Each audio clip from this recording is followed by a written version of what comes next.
All right. Hello, everyone. My name is Jonathan Mahan. This is another episode of the Courageous Conversations podcast. Today, I'm joined by Jared Karol, and we'll be talking about how to engage with people. We'll kind of focus through the lens of engaging people online. Truthfully, though, even live conversations, this would be relevant too. But how to engage with people online when their positions and their comments and their posts are making you angry. How do you keep your cool internally? And how do you keep your communication right in check so that you have a better chance of the communication being effective and impactful instead of just getting into an argument that wastes everyone's time and ultimately leaves everyone with their heels dug in, right?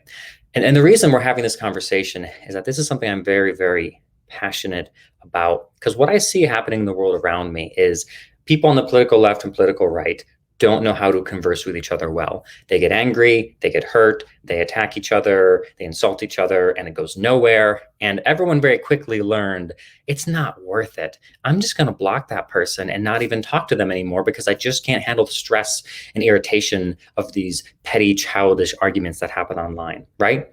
And while that I'm going to block you strategy does protect your own internal peace and give you a better experience when you're on social media, when everyone starts doing that, what happens is we end up creating these echo chambers for ourselves where the political left and political right live in different online worlds from each other and see and hear and think different things. And they only ever converse with people they already agree with, which just leads them to get further convinced that they're correct and they're not missing any important elements of the truth, and get any ever more and more extreme in their views. And you end up these two different groups getting further and further away from each other, more and more convinced that they are the sole owners of the truth and that the other side are just clueless, evil morons. And things can get really ugly. And we've seen things get ugly here in the US recently. And I guarantee you, we're only maybe a decade into social media's prominence in our culture. As time goes on, if we aren't careful, this trend will get even worse and worse. You'll have more extremism, more hate between the groups. So it's very important that we learn how to converse with people whose opinions make us angry in such a way that protects us and in such a way that is gracious and protects them as well. That way we have a better chance of understanding each other. We have a better chance of complementing each other's viewpoints and correcting each other's misunderstandings and assumptions.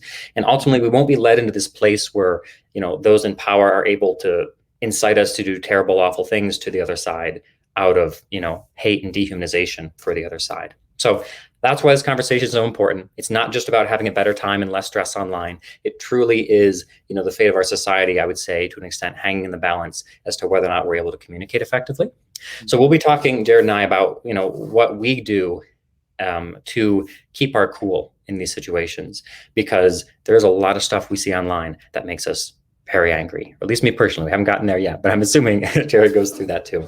So before we jump into it, I want to throw out a couple of quick disclaimers here. First off, Jared and I are both left-leaning progressives.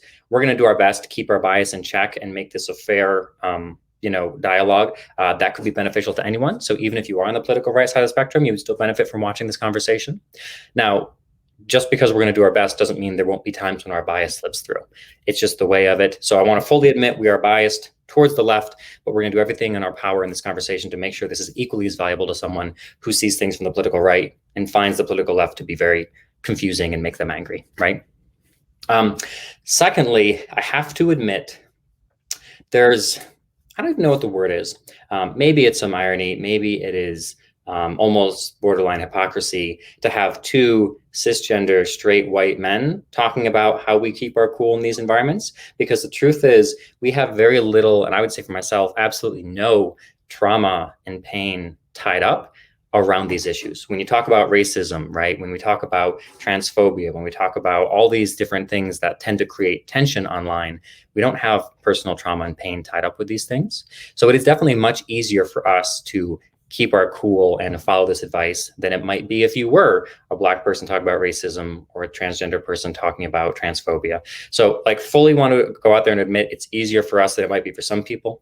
And honestly, for me, I take this as all the more reason. If you are not personally affected by the topic you're discussing, that is all the more reason why you need to make sure you show up in a calm, patient, empathetic way, rather than just going off on someone and insulting them and attacking them and getting angry, right? The way I see it, let's say we're talking about racism, right? If someone's going to go off on someone and start ranting and railing about how awful racism is and how racist and bigoted and terrible that person is, if someone's going to lose their temper, it really ought to be a person of color who does it because they have more of an excuse than I do, right? What right do I have to go off the handle and just start tearing into someone about this when I personally don't have pain and trauma tied up around it, right? So, and this goes well, right? If you're a cisgender Black person, you're talking about transphobia, same burden is on you. Don't lose your cool. Don't go off on this person and start dealing out verbal justice because it's not your place. If someone's going to lose their temper, it should be someone who's more personally affected by the issue than yourself. So anyways, those disclaimers aside, we can get into the meat of the conversation here. I guess the first question is, Jared, how often do you see a comment online that truly makes you angry? You feel your blood pressure go up, heat to your face, a twisted knot in your gut. Like, have you gotten to a point where you can see things and it doesn't create that reaction? Or are you still feeling that emotionally on a regular basis? Great question. Glad to be here, first of all. And, I don't get that angry that often. But here's the thing. It's not because I don't care or because I'm not, just taking some notes as you were doing that intro. It's not just because I have privilege or just because I'm white or just because I'm cisgender or just because, all these things. As you eloquently said, those are all part of it. But I think the bigger part of it for me, and I invite anyone else to adopt these principles, these values, is mindfulness practice. It really is that. It comes down to that. Not only the practice of, do I meditate every day? Yeah, actually, I did my meditation about 10 minutes before this call. Kind of mostly because that was where it was available for me in my day, but in preparation for this conversation. Mm-hmm. And so when you do that every day, and not just the sitting, but the sitting to practice so that when you are in situations that are heated, that are potentially problematic or devolutionary, right?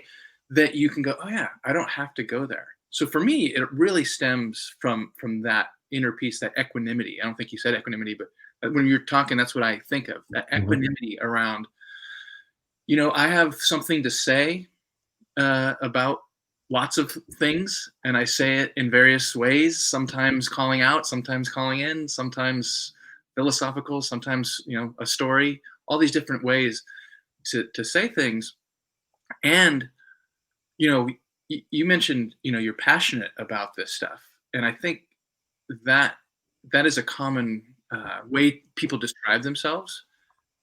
And I actually describe myself as being dispassionate, which may seem contradictory or counterintuitive, but it's actually that dispassion that allows me to stay relevant in the conversations, whether I begin them, start them, provoke them, or if someone else and I'm, involved in it in some way. And so it's that dispassion, which is subtle, and we can dive into the subtleties and the nuances of it. But I find that sometimes passion takes us further away from what we care about, what our purpose is. And so you could argue it's a question of semantics and, call it what you want. But I think there is that part of it, that the passion that we see spilling into these discussions, if we can even call them that, right? Mm-hmm. These points of view detract or can detract from the person's point of view, and then any counter or point of view that might be a little bit different from that original point of view. So that's a little bit about how I look at it from an inner peace perspective, really centering myself just in general about anything, about my kids, about politics, about money, about relationships, and so having that dispassion and detachment, and we can talk about that, in a little bit. That's interesting. I think you've certainly been on this path longer than I, because while I can access that place of dispassion at times, it is not the default mode. When I log into my LinkedIn account and I start reading people's comments, like, the default is confusion, bewilderment, fury, disgust, like confusion as to how someone can be that dumb and ignorant, hate for these people and how low they're willing to step, and like disgust for their hypocrisy, right? Like That's my default mode still when I log in line. I still feel a lot of gut twisting. I still feel a lot of temperature rising when I log in online. I definitely, if I know it's coming, right, I can very easily turn on the dispassion. Sometimes, even after I've been blindsided by this rage, I can back up and find the dispassion, but it's not my default. I still feel lots of rage when I see this stuff. Yeah, and that's real. I mean, thank you for sharing that. Your what you just shared is real, and I'm sure not everyone, but probably most people listening to this, there's a version of that that's real for them as well, right? Depending on whatever their context and background and et cetera, right? And for me, I mean, sometimes I forget. Actually, that's not, I wouldn't say I forget. Sometimes I take for granted that where I am now has not always been where I've been from that equanimous place and that Yeah. dispassionate place. I've decided. I mean, it's not like it was one point of decision, but a series of decisions and commitment to be this way over the years for various reasons. Mm-hmm. I mean, I'm redhead, so I have the temper, right? Like as a kid, I mean, just I'd get red cards playing soccer and get into fights with not physical fights, but and then as I kind of grew up and out of college and kind of getting my political uh, beginnings under me and learning, it was like I was in this bomb throwing stage of the revolution, right? And I think you see a lot of that online, people in the bomb throwing stage of their personal revolution.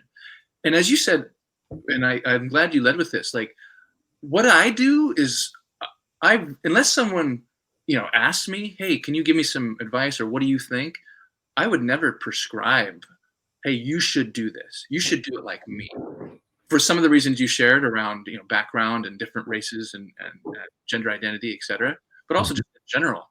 So I see my role in all of this, but especially in this particular topic around, hey, here's how I do it. I'm going to invite you to listen to me and maybe get something out of it and apply it if and how you want to and to what degree. And if you want more information or you want to talk about it, I'm totally up for that too. But I'm putting it out there and you do with it what you want.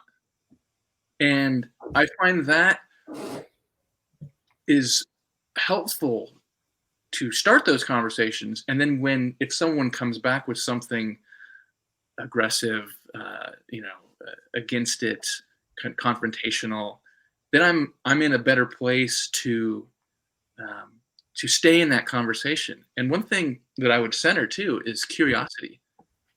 Hmm. So when you realize that whatever anyone else says, and we're kind of talking online, but it's in person too. But I think we're kind of talking the social media world. And by the way, I'm only on LinkedIn. I've canceled my Twitter account. I haven't been on Facebook or Instagram for 4 months. I think it's probably getting to the point where I will cancel those too, but not quite yet. When you realize that whatever someone else says is 100% their, I don't want to say their problem, but their thing. Mm-hmm. It doesn't have anything to do with me personally, right? I don't know if people have read the 4 agreements. Second agreement, don't take anything personally. And as you said, harder, easier maybe for a white, cisgender, straight guy. But when you can do that, you realize like what they're saying and the way they're saying it to you, it's not about me. It's about them. And so if I can say, oh, something like, oh, I see you have a different perspective than I do. I'm curious to hear more if you're willing to elaborate. Mm-hmm. Something like that. Yeah. Those type. And then what happens is either they don't respond. That was it. That's all they had to say. They want to just get it off their chest, say something rude, whatever it was, and they're not interested at all in anything else. And by their lack of response, it's like, okay, well, good thing I didn't pursue that, interaction any further. Yeah. There's a second kind of way, category of responses to that is, the doubling down, right? And then it starts to devolve, and I still try and then if it gets to a point where, okay, this isn't really going anywhere, I'll just say, hey, thanks for the discussion, but I'm out now, right? Yeah. But then the third way that doesn't happen as often as I'd like, but it's actually the best outcome is, oh, I responded with passion, with heatedness, with I didn't like the way you said that, whatever it is. I don't agree with what you said, and you responded with I think the title of this talk was what keeping your cool, Yeah. like, oh, you responded like with coolness, not like hipness, but like with Yeah. equity. And Yeah. then, oh, okay, and then it can soften someone, and then you can actually start to have a discussion. Yeah. Now, that doesn't happen, as I said, as often as I'd like, but it does happen. And I guess if I'm really thinking about it, that ultimately is what I'd love to see in any interaction. If people are willing to go there and be there. Yeah.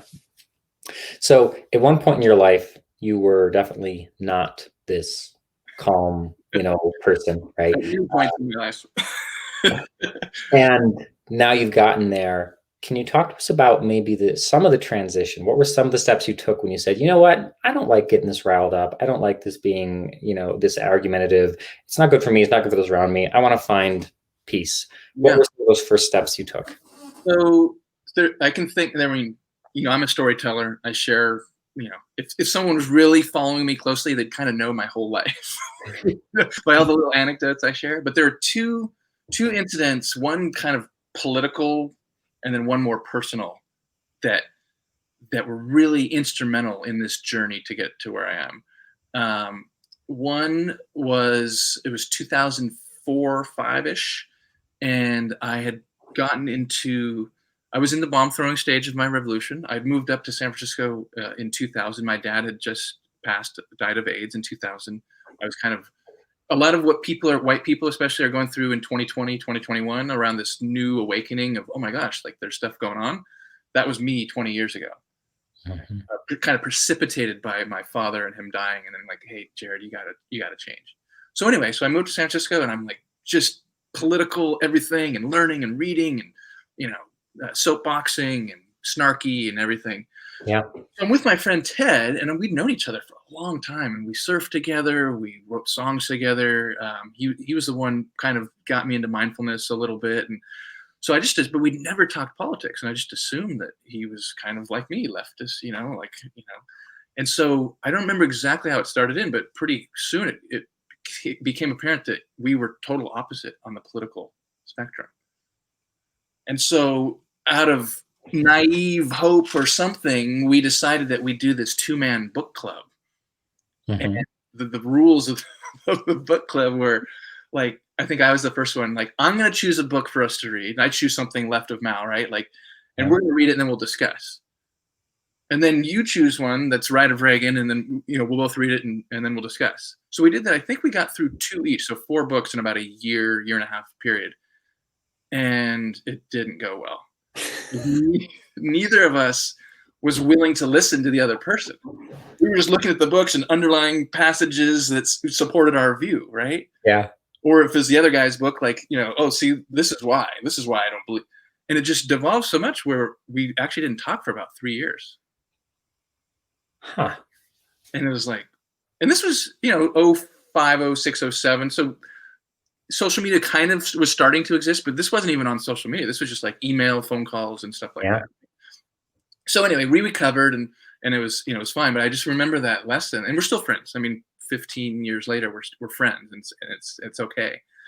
So that kind of was just a wake up, and I keep referring back to that whenever I'm tempted to go there. I'm like, remember Ted? Remember the book club with Ted, right? And I don't go there. So that was one. The second one was more kind of personal, but it's highly relevant. I grew up playing soccer. I didn't play in college, but I was college level athlete. I did play lacrosse in college. So I had that really competitive athletic thing. That was kind of my thing. Mm-hmm. But of course, I'm 47. So by the time you get in your mid 30s, late 30s, you're just not the same as you used to be. You remember what to do, you just can't do it. Yep. So anyway, my kids, I have twins. They'll be 12 in about 2 weeks. They were 9 months old exactly. And I remember because we were down in Palm Springs at a wedding. We drove all the way back up to the Bay Area, and I had to make my soccer game a co-ed over 30s soccer game on a Monday night at 9, like, It's not like this is the World Cup final, right? I go and I'm like, oh, I got to make it there. And I get there and I finally get there. And, they're like, hey, Jared, we need you. Like, we're one short. I put on my cleats, run on. And within 5 minutes, I score a goal. Mm-hmm. That's a good start, except the Mm-hmm. ref didn't see it. I mean, it's just not a volunteer, but a lowly paid, ref. He didn't see it. I mean, that happens all the time, right? I don't know if I can curse on here, but I lose my stuff. Uh-huh. Right? I'm like, what are you talking about? Blah, blah, blah. And immediately he's like, red card. Like, dude, you can't do that. And I Yeah. slap the red card. I slap the card out of his hand. And he starts blowing his whistle. I slap the whistle out of his mouth. He had it in his teeth. And to most people, it looked like I punched him. I didn't, but it looked like it did. Yeah. And I remember hearing this woman, I don't know if she's on my team or the other team, she's like, oh my God. And it was just this surreal thing. So I'm embarrassed. I'm full of rage. I just walk off the field, get my bag, and I drive home. And I'm home, 45 minutes earlier than expected. And my wife's like, what's going on? I'm like, I just break down. I tell her the whole story, crying. I'm like, I gotta stop. Yeah. Stop being like this. Granted, I had 9-month-old twins, so there's a lot of stress. I was, things. So that was when I really redoubled my commitment. I'd been doing mindfulness and stuff, but it was kind of here and there and a little bit. And so I really redoubled that. And that was, a little over 11 years ago. And since then, I've been really just aware. So what did you turn to? Were you reading books? Did you attend local yoga classes? Like reading books, talking with, I never went to counseling per se, but, joining meditation groups in the community, not just in my basement, just really committing to not wanting to be that guy and accepting, Jared, how old was I at the time? You're 36. You can't do what you used to do when you were 22 playing soccer. Yeah. You have 2 kids now. They don't need to see that stuff. That doesn't need to be your default thing. Right. So it was just this awakening that I didn't want to be that guy anymore. And for the most part, I haven't been that guy. And especially the last 4 or 5 years, doing my own thing and kind of being an entrepreneur and professional and then making this my work. I'm really not that tempted that often, which is Interesting. kind of I think for me, a good place to be, a good place to maintain my inner peace. It's encouraging though, right? I think a lot of people see people like you engaging online and think, oh, I could never do what Jared does. That's just not in me, right? So it's good to know, that you have stormy roots. And I would say, I'm not going to go into the details of the story. It's not too relevant to this conversation, but, I had a similar moment in my teen years where I lost my temper with my brother and was like, truly the level of despicable that I went to satisfy my rage was truly appalling. And ever since then, I was like, no, I don't want to be that, right? And since that point, I've been on this gradual, general upwards trend toward like being able to, keep my cool, right? Yeah, I mean, I know we're talking about just generally about keeping our cool, but if we bring it, you and maybe listeners know Resma Menakem. He's a Black man who does anti-racism work from an intergenerational trauma perspective. So he talks a lot about white body supremacy and Black body, and he's fascinating. So anyone, find him podcasts and articles, and he has a book, which I haven't read yet because I'm on a personal book buying freeze, which is a whole nother story, but I will. But anyway, he's from Minneapolis. So I remember I first heard him maybe a week or 2 after George Floyd was murdered. And he was talking with the podcast host, and he said, white people, they want strategy. They ask, like, what can I do? I'm newly awakened to everything that's going on. What can I do? I want to help. I feel guilty or embarrassed or ashamed that I haven't been, but I'm here now. What can I do? And he said, you got to decide who you want to be. Because if you decide who you want to be and you work towards being that person, what to do will emerge. You'll know what to do. And so he's talking about in the anti-racism struggle, but I think you can apply that more broadly. And so now I just heard him, that was 6-7 months ago. So if you apply that to the stories I just shared, it's just kind of codified language to actually describe it better. Like, I don't want to be the political guy who loses friendships over politics. I want to be the the aging, former athlete who gets red cards at co-ed rec leagues. I don't want to be that guy. Yeah. And so, but it's not always as easy. Just like, okay, I'm not that guy anymore. Like, no, you have to work at it, and you have to watch yourself and commit. So I think we see a lot of that not happening in these online discussions. It's interesting you bring up that being point, right? Because James Clear wrote the book Atomic Habits, talks about the best way to change a habit is to change how you see yourself, right? So don't start a running habit by saying every Wednesday I have to run, otherwise guilt. Just change the way you see yourself to really see yourself as I'm a runner. And therefore, running is just what I do. Maybe I'll do it Wednesday, maybe I'll wait till Thursday, but one way or another, there's nothing getting in my way because I am a runner. So similarly, rather than having these arbitrary rules for yourself of like how you engage online, what you say, what you don't say, maybe invest in just like really creating a new identity for yourself as to who you want to be online, the person you want to be in these conversations. And then once you've owned that identity, right, you'll have an easier time managing your way through those difficult talks. I mean, so well said, John. I mean, that's exactly it. So for me, remember, maybe you're too young, but people of my generation, you probably heard of them, Devo, freedom of choice. Remember Devo in the 80s? They had like the flower pot hats and, use your freedom of choice, freedom of choice. And so we have this idea like, oh, freedom of choice. Like, I'm free. I get to choose. There are 17 mustards. And, oh, man, I have no idea which one to choose from. Right? So what about freedom from choice? So as you said, if you decide and work towards and commit to and are consciously aware of who you want to be, then you have freedom from choice. So you asked, the first question I think you asked is like, do you ever kind of get into it's like, not really. I don't really get tempted because I've established that that's not really a choice for me. Now, am I perfect? No. Do I slip sometimes? Do I, snarky here and there? Of course, we all do. But for the most part, it's freedom from choice. Like that's not what I do. It's not who I am. Now this is coming up, I'm gonna give a recommendation for people. So one of the things that really, I think I have kind of understood what we're talking about today to an extent for a long time, but like really made me like buy into this idea of how I show up online, how I engage online, was 3 different TED Talks that I listened to. Right. One by Megan Phelps Roper, who was raised in the Westboro Baptist Church. I read her book. About what people on Twitter did that helped her see the light. And spoiler alert, it wasn't calling her a terrible, bigoted, awful person. Right. That isn't what changed her mind. So that TED Talk. Another TED Talk by Daryl Davis, who's a Black man who has made a habit for 20-ish years, at least, of going to KKK rallies and befriending members of the KKK. And I think is like, 200 Klan members or something have handed in their robes to him and left the movement. And again, realizing how effective that is. And then the other one is a TED Talk by Christian Picciolini, who spent, I think, like a decade as a leader in the alt-right neo-Nazi movement. He left and then spent the last 20 years or so helping people leave various extremist movements. So watch those, right? It'll help you understand just why it's so freaking important to show up with empathy, kindness, patience, and compassion, because that is the only way to help these people out. But the other thing I realized it did is it kind of gave me this aspirational identity to aim at, right? I saw Daryl Davis, I saw Christian Picciolini, I heard about these people on Twitter who helped Megan leave the Westboro Baptist Church, and I realized that's who I want to be. That's the role I want to fill. That is the way I want to behave when I show up online.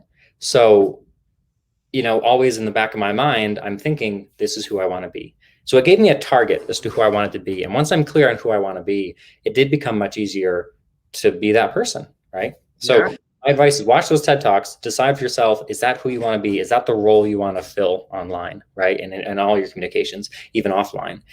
And I think that'll help give a clearer picture of what you're aiming at, right? Which will give you an easier time navigating those emotional waters. Yeah, I mean, I'm familiar with Megan Roper because I've read her book, and I think I first heard her on a chat with Terry Gross. I think she's on Fresh Air. I'm like, oh, I got to read this. So I'm not familiar with Daryl Davis and Christian Picciolini, but I'll check them out. Someone else, Derek Black. What was his book called? I forgot the name of the book, but same thing. He was in white supremacy movement. His father was a big person. And just through his girlfriend in college, who kind of stuck with them. And it wasn't like this campaign to, It kind of was, but it was a patient, like, hey, I love you. We're dating, and now it's getting more serious, and let me help you see the light. And he finally did, and now he got excommunicated from his family, and everything. And I mean, he was like a child, if this is even a thing, right? Like a child prodigy, white supremacist kind of Yeah.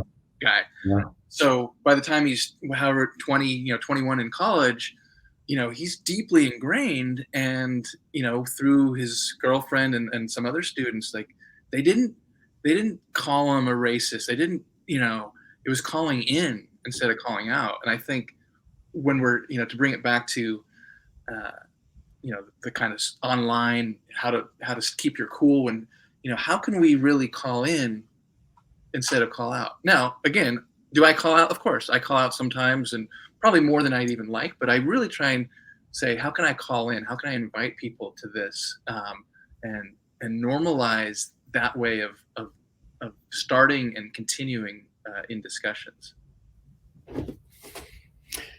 I think I want to do something because I'm kind of curious to get inside your head, and I'm sure listeners are too. I'm going to run scenarios by you, or imagined comments, and you can kind of like maybe walk us through what goes through your head if you were to see those comments. Yeah, right? How would you interpret it? How would you plan your next course of action? Stuff like that. Okay. So you mentioned briefly about kind of draw attention to it here. Your dad was gay and died of AIDS. So do you hop online and you see someone, and again, here's our leftist bias coming out. My examples here are going to be from a leftist perspective. But if you log in online, you see someone saying something like, AIDS was God's judgment on the gays. They deserve to die of AIDS. It was the hand of God. It was a good thing that the AIDS pandemic happened. They got what they deserved. What goes through your emotional self, and what goes through your mental thinking self when you see that comment? Yeah. So great. I love this kind of style of dialogue and this role playing or pseudo role playing. So 20 years ago, anger, sadness, maybe even a little fear, Mm-hmm. right? Fear of that exists, and fear of how I might respond, right? Now, curiosity. There's still a little bit of anger and a little bit of sadness because it brings up memories, but for me it's really curiosity. So ideally, anytime someone says something like that, whether it's directed directly at me or just in general, a post or whatever, a politician saying that, or a YouTube video, I would love in an ideal world to have a one-on-one conversation with that person. Tell me more. I'm curious to hear more about your perspective. And if and when it's relevant, I'd bring in my personal story, but not necessarily, because like Daryl Davis, who I think I've heard of, but I'm definitely going to look into him now. Like, he knows what the Ku Klux Klan is. I'm familiar with that argument, right? I mean, it's not like that's been around for thousands of years, Mm-hmm. right? So it's. I think it was Stokely Carmichael who said, like, if you want to lynch me, that's your problem. If you have the power to lynch me, that's my problem. So if someone says the fear of God, blah, blah, it's like, that's your problem. And so kind of back to what you said at the beginning, I am a cis, straight, white man. So I'm not personally going to be affected by, gay bashing or anything like that. But of course, it's related to me because of my dad. And so I lead with curiosity. Tell me more.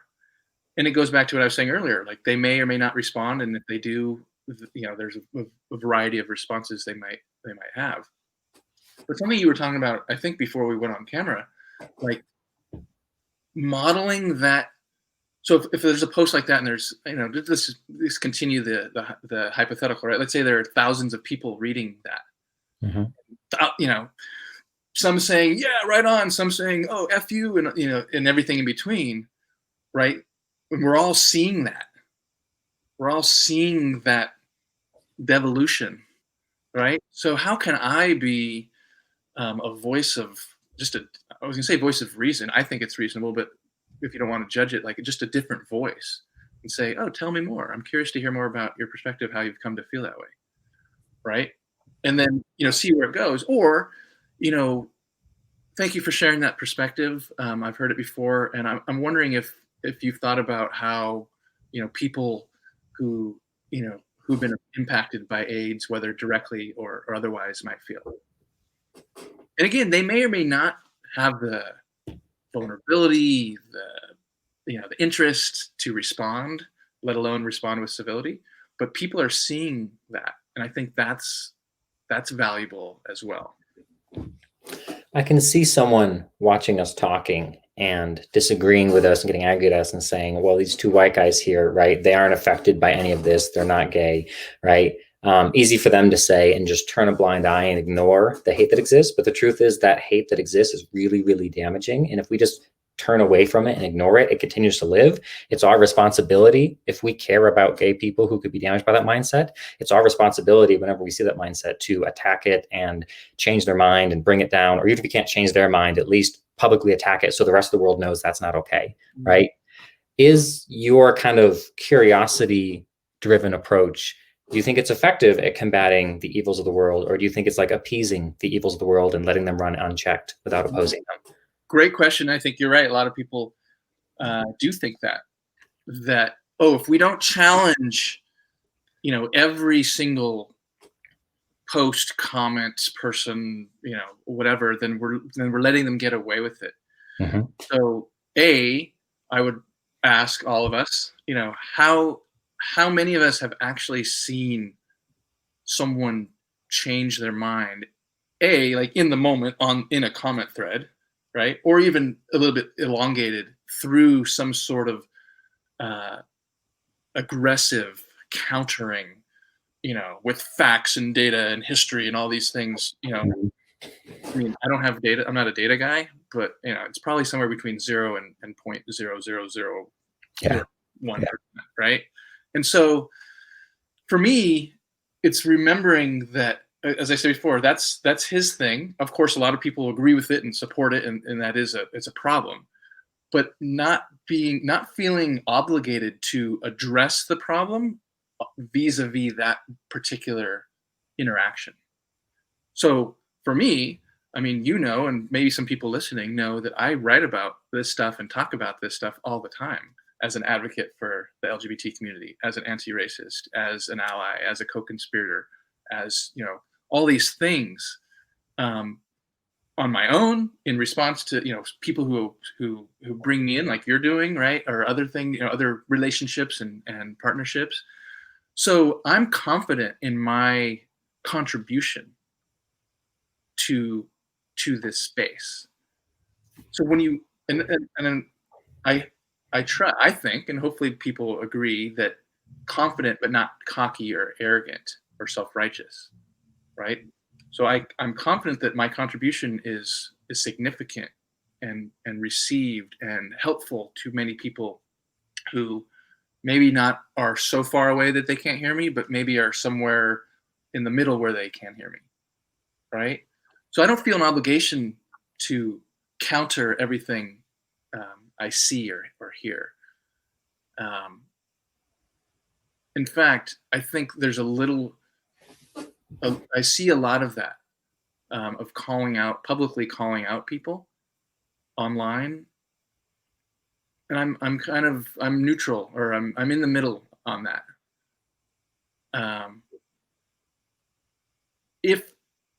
Like we saw at the Capitol last week, if there are ways to give visibility to people who are, doing real damage, then and there's a good chance. But most of the time, it's like, look what this guy said. He's a jerk. He should be banned. But it never happened. Well, I shouldn't say never. It rarely happens. So I'm not saying don't ever do any of that, or if people do that, they're wrong or something. But that's not how I go about it. I haven't found it to be effective or impactful. Yeah. So, you see a hateful comment, right? And you decide to engage. What are you hoping to accomplish in that space, right? What is like the goal you're going after? Is it changing their mind? Is it making everyone else around them realize that they're an idiot and should be shunned? Like, what are you trying to accomplish in that space and in that time you have with them? Yeah. I mean, each case is different, of course, right? But generally, I think so. No, I'm not trying to. I don't believe in public shaming. I mean, if anyone who's familiar with Brene Brown, she talks about shame. No, I forget the quote she has, but she has something around shame. Like, what does she say? I don't remember it, but something like nothing changes with, you don't get shamed into, changing. It just it doesn't work that way. You might be guilty, and that might, feel guilty, and that might change. But you don't get shamed into changing. You're not gonna say, you're this, this, and this, and you go, oh my gosh, you're right. Let me change. Like that's not how people work. And so in that type of instance that you're describing, and I think it applies more broadly to how I go about my work, is I'm looking to share a perspective that that people can find some meaning in wherever they are, whoever they are, whatever their views are, whatever their context is. That is, you said something a little bit earlier.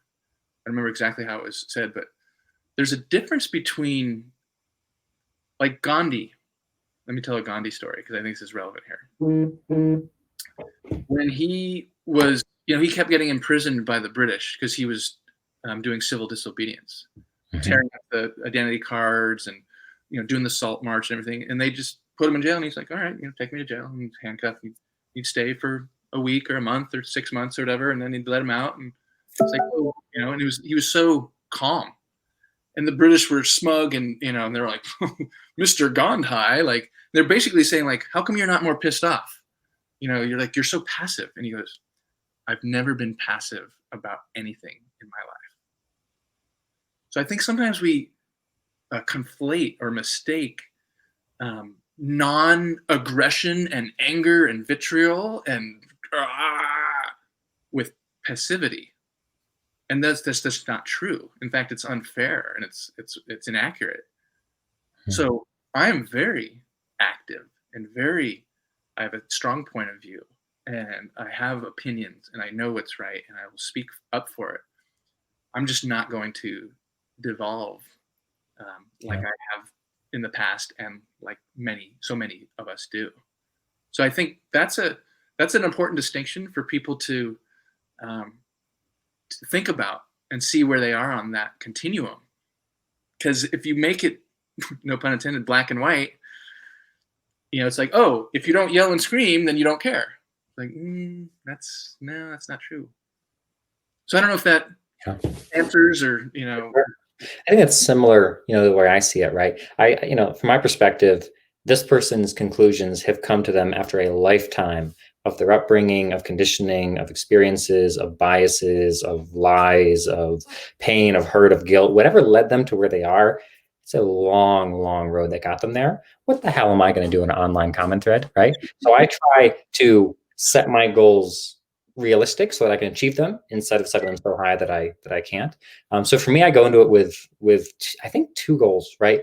First and primary is to plant a seed of doubt in their worldview so that one day that seed can flourish and things could come crashing down, right? Put a small crack in the windshield of their worldview, plant a little seed of doubt, whatever analogy you want to use.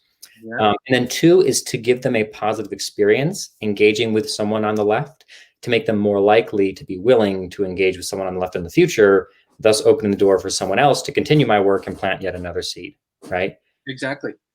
Yeah, that's me. I think that's all I realistically can accomplish in an online chat thread, right? Yeah. And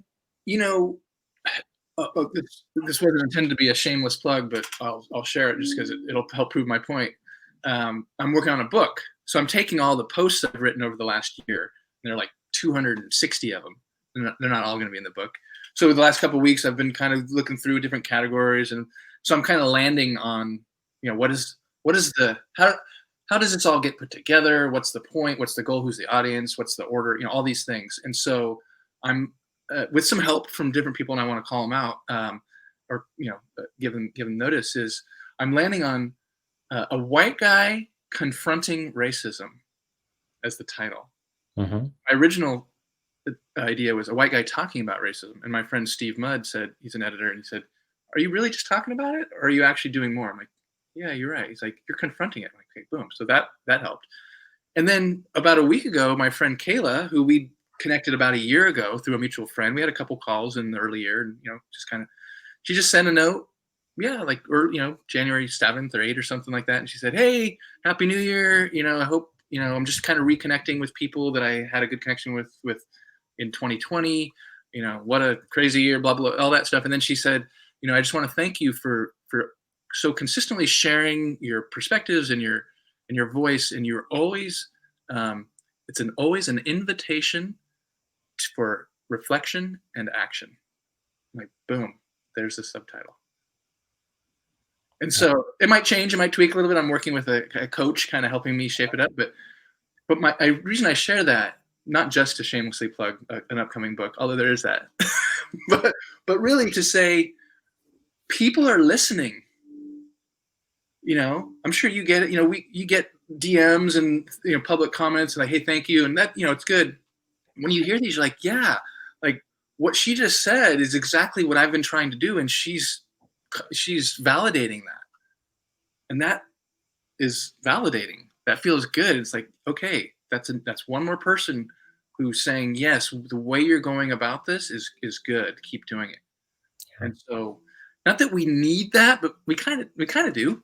We kind of need that, not in like a needy way, but just like that kind of temperature check. And so that helps me. Cool.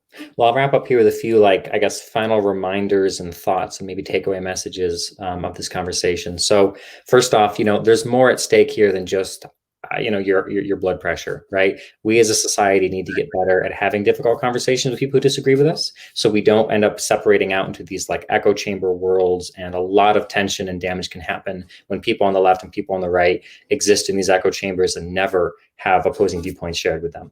So as a society, we really need more connection between the left and the right, so we can kind of hold each other in check and provide, balanced views on reality to each other, et cetera.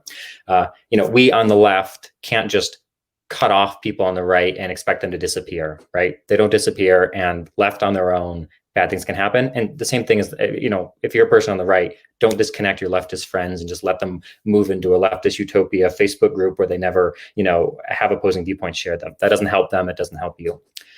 I think the second big takeaway here is that I would suggest everyone listen to Daryl Davis's TED Talk, listen to Megan Phelps Roper's TED Talk, listen to Christian Picciolini's TED Talk. You'll really understand that kind of the aggressive calling out, insulting people for their bad actions doesn't really help.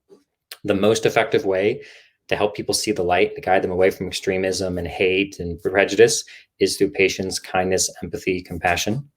And then the final note that's really important is that this is infinitely easier to do if you're not personally affected by the issue at hand, right? As much as I believe wholeheartedly everything I just said, I wouldn't walk up to a trans person and tell them, when you see transphobia online, this is how you have to engage with it. Those people have to do what they need to do to protect their mental health, in a lot of cases, protect their physical health, right? It is on us who are not personally affected by the issue at hand to show up in this way with patience, kindness, empathy, compassion, because as much as it's an aspirational thing for everyone to do, there are some people who don't have the privileges we have who may not have as easy of time doing that as we do. So the burden is extra heavy on us to show up in that way. So if you have privileges in any areas, which everyone has some privileges, remember that when engaging online. Exactly. Great summary. Can I add one thing? I don't want to take away from closing. Go for it.